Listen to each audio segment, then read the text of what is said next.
اسلام ایک واحد غیر عیسائی مذہب ہے جس کے ماننے والوں کے لیے فرض ہے کہ وہ عیسیٰ علیہ السلام میں مانے۔ کوئی بھی مسلمان ہو ہی نہیں سکتا جب تک وہ عیسیٰ علیہ السلام میں ایمان نہ لائے۔ ہر مسلمان کے لیے واجب ہے، ہر مسلمان کے لیے فرض ہے کہ وہ عیسیٰ علیہ السلام میں ایمان لائے۔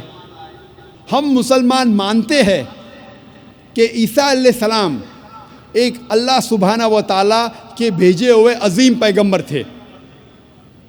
ہم یہ مانتے ہیں کہ عیسیٰ علیہ السلام مسیح تھے، جب ٹرانسلیٹ کریں گے ہو جاتا ہے کرائسٹ۔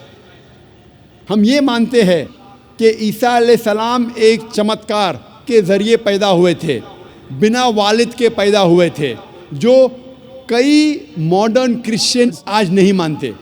ہم یہ مانتے ہیں کہ عیسیٰ علیہ السلام نے مردوں میں جان ڈالی اللہ سبحانہ و تعالیٰ کی مدد سے۔ ہم یہ مانتے ہیں کہ عیسیٰ علیہ السلام نے اندھوں کو روشنی دی اللہ سبحانہ و تعالیٰ کی مدد سے۔